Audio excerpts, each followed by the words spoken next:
अस्सलाम वालेकुम नाजरीन, आज की इस वीडियो में हम आपको बताएंगे टॉप 10 मुस्लिम लीडर्स के बारे में। वीडियो अच्छी लगे तो बराए मेहरबानी चैनल को जरूर सब्सक्राइब करें और अपने दोस्तों के साथ भी वीडियो को शेयर करें। नंबर 10 पे आते हैं टीपू सुल्तान। टीपू सुल्तान को इनकी शानदार शोहरत और बहादुरी के लिए याद किया जाता है। 18वीं सदी के दूसरे निसफ के दौरान टीपू सुल्तान हिंदुस्तान का हुक्मरान बना। वो इतना मशहूर हुआ कि नेपोलियन ने भी अंग्रेजों से लड़ने में टीपू सुल्तान से मदद मांगी। सुल्तान ने इसे एक मौके के तौर पर लिया क्योंकि वो ब्रिटिश इंडियन कंपनी से नफरत करता था। टीपू सुल्तान ने अपने वालिद के साथ मिलकर 4 जंगें लड़ी। मशहूर एंग्लो मैसूर जंग में इसने दुश्मनों के खिलाफ रॉकेट हथियार का इस्तेमाल किया। अपनी मौत से पहले इसने अंग्रेजों के खिलाफ मुस्लिम अक़वाम को इकट्ठा करने की कोशिश भी की, लेकिन अक़वाम को मुत्तहिद करने में ये नाकाम हो गया। नंबर 9 पे आते हैं बाबर। बाबर सबसे पहले कामयाब मुगल सुल्तनत का बादशाह था और इसने 1519 में हिंदुस्तान के हुक्मरान के खिलाफ कामयाब फतुहात की क़यादत की। जदीद तौर के अफगानिस्तान के तिजराती मकाम को फतह करने के बाद बाबर ने दिल्ली के इब्राहिमी लोदी को शिकस्त दी। हालांकि मुखरन ज़िक्र की फौज बाबर की फौज से 10 गुना ज्यादा थी। हिंदुस्तान का हुक्मरान बनने के बाद बाबर की हुक्मरानी मकामी लोगों में इंतहाई पसंदीदा हो गई। इसने बहुत से नए कवानीन और रस्म व रिवाज मुतारिफ कराए जो मुसलमानों के लिए फायदेमंद थे। बाबर की मौत के बाद इसके बेटे हुमायूं ने हुकूमत संभाली। बाबर की वजह से ही मुसलमान 17वीं सदी में तकरीबन 3.2 मिलियन मुरब्बा किलोमीटर रकबे पर हुक्मरानी करने में कामयाब हुए। नंबर 8 पे आते हैं तैमूर। तैमूर एक नाम जो बहादुरी और हिम्मत का मुतरारिफ है। 1336 में पैदा हुआ। इसने मशहूर तैमूरी खानदान की बुनियाद रखी और हिंदुस्तान और रूस में बहुत सी जमीनें फतह की। इसकी हुकूमत बहरिया रोम तक पहुंची। अपनी फतवात की बावजूद तैमूर इन लोगों में पसंदीदा नहीं था जिन्हें इसने फतह किया था। वो हर इस शख्स के साथ गैर मामूली जुल्माना होने के लिए जाना जाता था जो हुक्म पर अमल नहीं करता था। नंबर 7 पे है सलाहुद्दीन। सलाहुद्दीन का जिक्र कहानियों और किताबों में जरूर मिलता है और यहाँ तक कि वो बहुत बड़ी तारीखी टेलीविजन सीरीज में भी इसका हवाला दिया जाता है। एक मिस्री सुल्तान था जो अंग्रेजी बादशाह रिचर्ड के खिलाफ अपनी अफसानी सलीबी जंगों के लिए जाना जाता था। वो 1169 में मिस्र में मुसलमानों की अफवाज का सरबराह बना।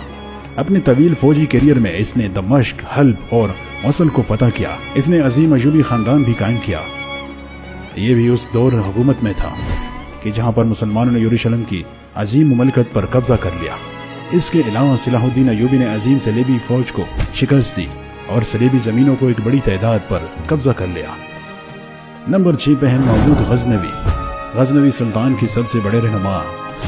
महमूद ने सुल्तान का लक़ब अख्तियार किया था जिसको तकरीबन तर्जुमा अथॉरिटी शख्सियत होता है। वो अफगानिस्तान में पैदा हुआ और अपने वालिद सबकुद्दीन के साथ शामिल हुआ जो गजनवी सुल्तनत के बानी थे। वो अपने वालिद के साथ उस वक्त तक लड़ा जब बाद में 994 में खुरासान पर कब्जा कर लिया। अपने वालिद के बाद गजनवी महमूद ने अपनी विरासत को आगे बढ़ाया और एक तवील और बहुत कामयाब फौजी करियर कायम किया। इसने एक वसी सुल्तनत बनाई जिसने जदीद दौर के ईरान, अफगानिस्तान, हिंदुस्तान और पाकिस्तान का अहाता किया। गजनवी ने अपने तीरंदाजों के लिए सबसे ज्यादा मशहूर था। गजनवी अपने तीरंदाजों में सबसे ज्यादा मशहूर था जो दुश्मनों को बहुत दूर से मार सकते थे। नंबर 5 पे हारून रशीद अब्बासी खानदान के 5वें खलीफा और अजीम रहनुमा थे।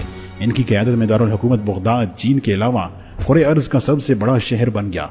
इसकी दरबार ताकतवर और दयानतदार आदमियों से भरा हुआ था जो इसके अहकाम पर बगैर किसी झकावे के अमल किया करते थे। ये एक अजीम रहनुमा की ताकत थी। इनकी क़यादत में सुल्तान नई बुलंदियों पर पहुंच गए। ये मराकश से शुरू हुआ और हिंदुस्तान तक पहुंचा। इसने 797 में बज़ंतीनियों के खिलाफ कामयाबी महमाद की क़यादत भी की। हारून को इन तमाम सरजमीनों में बहुत ज्यादा साइंसी, मजहबी और सकाफती खुशहाली लाने के लिए जाना जाता है। नंबर 4 पे है तारिक बिन ज़ैद। जब तारीख के अजीम तरीन मुस्लिम रहनुमाओं के बारे में बात की जाए तो अजीम तारिक बिन ज़ैद का जिक्र आखिर कैसे ना हो।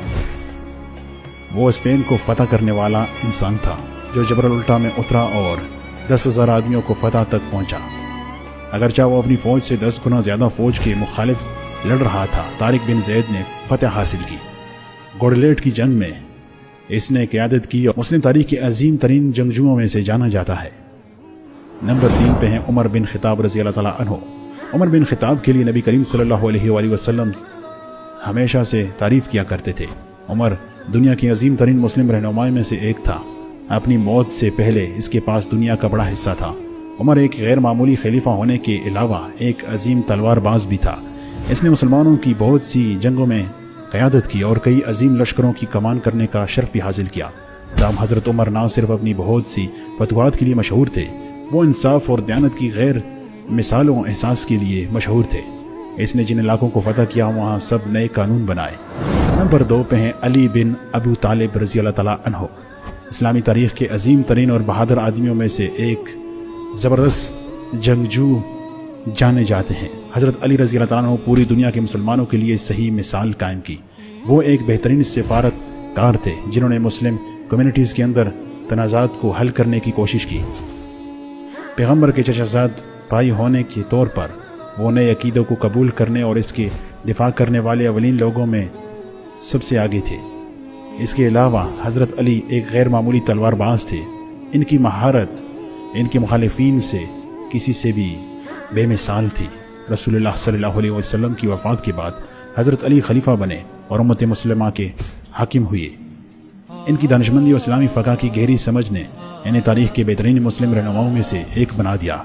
और नाज़रीन, आखिर में हमारी लिस्ट में नंबर 1 पर हैं हज़रत मोहम्मद सल्लल्लाहु अलैहि वसल्लम, जिसका कोई सानी नहीं। वो अल्लाह के प्यारे और आखिरी रसूल हैं। आपको बताते चलें कि हज़रत मोहम्मद सल्लल्लाहु अलैहि वसल्लम वो हैं जिनके लिए सारी कायनात बनाई गई। वो उम्मत मुस्लिमा ही नहीं बल्कि सारी दुनिया के लीडर हैं और दोनों जहानों के मालिक हैं। और दोस्तों, फ़ख्र की बात यह है कि हम खुद नबी पाक सल्लल्लाहु अलैहि वसल्लम की उम्मती हैं और उम्मीद करते हैं कि अल्लाह पाक अपने प्यारे हबीब के सदके क़यामत वाले दिन हमारी मग़फ़िरत फरमाएंगे। आमीन। नाज़रीन, उम्मीद करते हैं कि हमारी आज की वीडियो आपको पसंद आई हो। वीडियो पसंद आने पर ज़्यादा से ज़्यादा लोगों के साथ शेयर करें और नई वीडियो का इंतज़ार करें। तब तक अल्लाह हाफ़िज़।